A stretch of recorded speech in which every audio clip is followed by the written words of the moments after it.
Now we're talking about half guard. You often end up in half guard when the person's passing your guard and you manage to catch one of his legs between your own, here or here. So that's kind of a defensive use of half guard. It's better than having your guard passed altogether.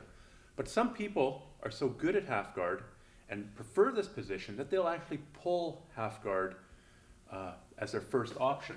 An example might be we're standing up, we're here,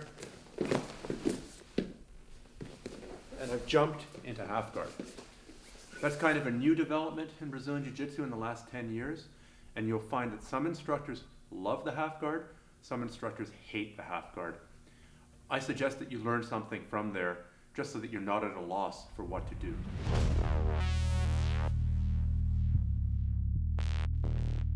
So this is your basic half guard posture.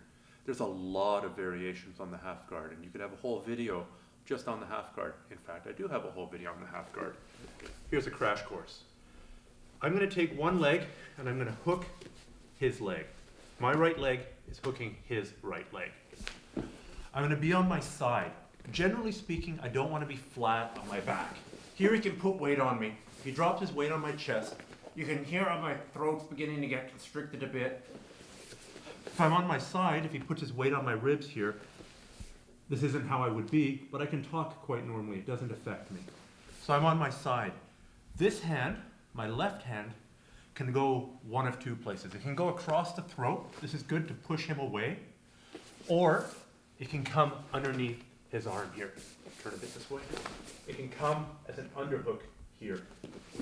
This hand has to fend off him hooking my head, because that's often what he wants to do. So here, and I'm trying to move down to get closer to his hips, or here and here. This is useful, especially if I just want to use this position to get back to guard. I take my other foot, I put it on his hip, straighten up please. I put it here, or here, and then I can pivot out. Now he's back in my open guard.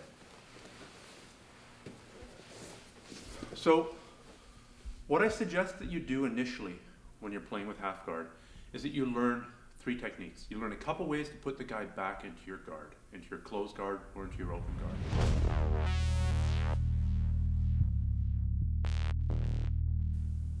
So here's one way to transition from your half guard back to your open guard or closed guard. I'm here, I'm hooking his right leg with my right leg. I'm keeping him a bit away from me, forearm across the throat, hand on the bicep here. I am going to take my left foot, you'll see this from the other angle, and I'm going to hook his leg with my outside leg.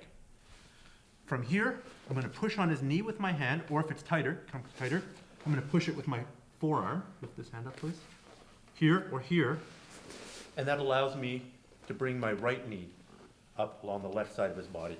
I can either fight him from this is a variation of open guard, or by pivoting my hips, by shifting my hips, I can escape my foot and get him into closed guard. From another angle, we're here. What I don't want to do is this. I don't want to take this hook out and put that hook in. Because if I do this, he's gone. He's past my guard. There's going to be a lot of work to get it back. So I want to keep something on top of this leg all the time. So I might do this. As I change hooks, I keep something over this leg. Now I push his knee and I pivot out. This foot's already out. If I want to go to closed guard, I double shift my hips, get him back in closed guard. That's all well and good. But what if he's grabbed onto your head? What if he's already putting his shoulder in your face? There's a really good answer. It's a little bit more complicated than what we did, but it also begins to teach the use of the various hooks and how to lift your opponent. So I think it's an important thing to learn. So here, he comes under my arm, and he's driving into my face with his shoulder. Actually, the more he drives, the better this technique works. So I might be pulling him away just to set him up to drive harder. So he drives harder. I'm going to take this foot and essentially get a butterfly hook here. But I want to do that in stages. I want to put both feet on top, stretch them out a bit, and then get that under there.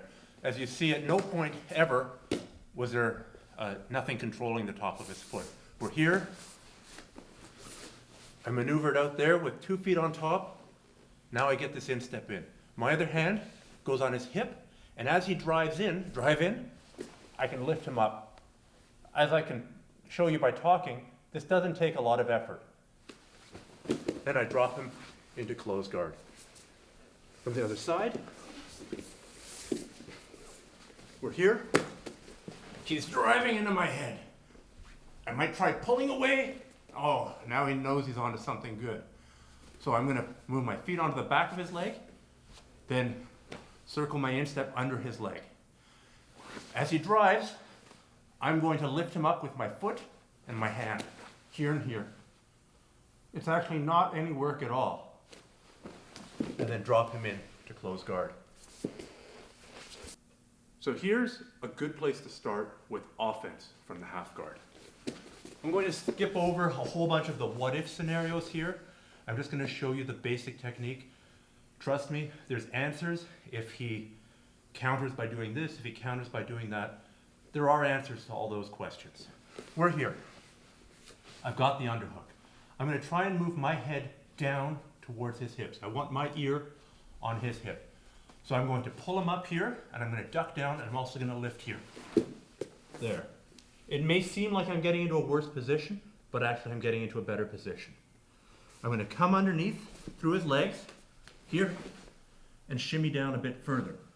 My goal is actually this foot. I'm hanging onto his foot here like a koala climbing a tree. I actually want his other foot. I'm going to grab that with both hands. Once I pull it in here, he's in a lot of trouble. From here, I'm going to open my legs, and I'm going to scissor them. And I'm going to drive in.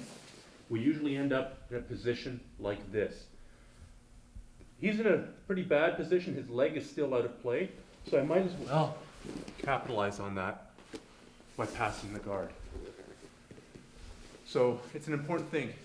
Oftentimes, right after a guard sweep, you end up in a great position to pass the guard. So don't rest on your laurels. Don't get there, "Whew, I'm pretty hot, I just swept this guy." First, sweep him, immediately work for the guard pass, then stabilize the position, and then rest on your laurels. So from a different angle, we start out in half guard. I'm controlling Don's right leg with my right leg, keeping him away here.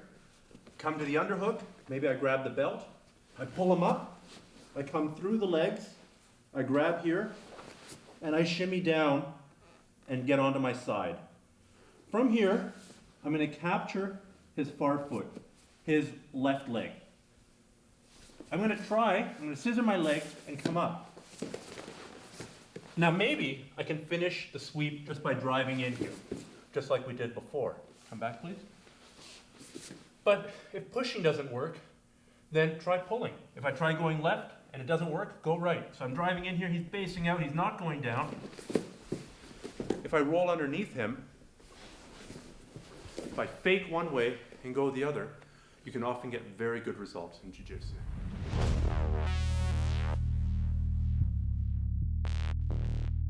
If you're on top of someone's half guard, you have to watch out for some things. Here, posture usually doesn't look the same as posture in other guard positions. You're not going to be upright.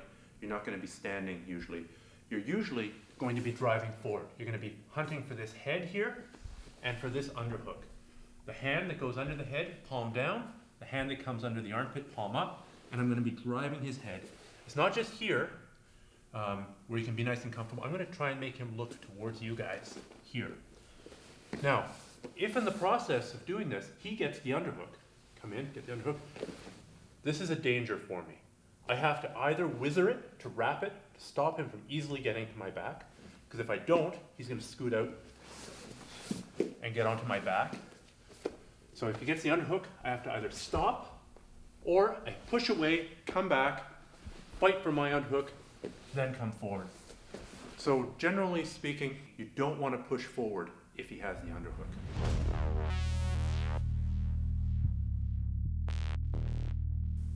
We've talked about not giving him the underhook. If I get the underhook, and I get the face, and I drive forward. Some people really like passing from here. I'm going to be pushing into his face. I'm going to take my foot that's not trapped, that would be my left foot, and I bring it up onto his thigh. From here, I straighten my other leg. Keep your leg attached there a bit. And I slowly begin to extract out my leg. From here, I can either drop into mount, or as I come out, I can drop my knee sideways and kick it out here. From another angle, here, I've got his head. I'm making him look this way. A lot of shoulder pressure is the key to this pass. We're here. He's controlling my leg. I bring my other instep up onto his thigh, and I lift my butt, and I start prying this out. From here, I can either drop into mount, or if I don't feel that that's safe, I turn my knees sideways, keep on grabbing my foot there,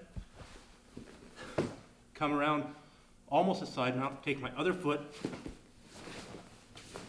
work that foot free, and now I've got him. That strategy is if you come forward. I often like going backwards and smearing his legs. The simplest way to show this is a little bit safer. I'd say a little bit less effective. I'll start out with a simple way. We're here. I'm going to take both hands and I'm going to circle around his legs, here and here. I really have to squeeze my leg, my arms, I really have to squeeze his legs together. We're here. Keeping this here, I'm going to sprawl my legs back. Even if he's got a tight grip on my legs, triangle your legs please. We're here and here. I sprawl. I'm keeping all my weight on his leg. From here, I circle, my hand at the top comes out, hooks his head, and pulls me up into side mount. My preferred way of doing that is a little bit dangerous if you don't have the sensitivity, because you're putting one arm under. You might give him the triangle choke if he's sharp and if you don't know what you're doing. I like coming under here, and my other hand wraps the leg. From here, hold tight. I'm going to sprawl back, put all my weight on that leg, and then circle here. On the other side, if Don's head is over there. Method one, you triangle your legs tight. I'm going to wrap his legs with a double overhook. We're here and here, holding tight under his butt, sprawl back, work my way around, grab the head. More powerful, but requires a higher level of sensitivity. I come through the leg here and I wrap here. There and here, I sprawl back. If I just screw up and end up here, he can triangle choke me very easily. If I keep all my weight on his leg here, he can't triangle choke me. Inch around, grab the head, and come up into a secure position.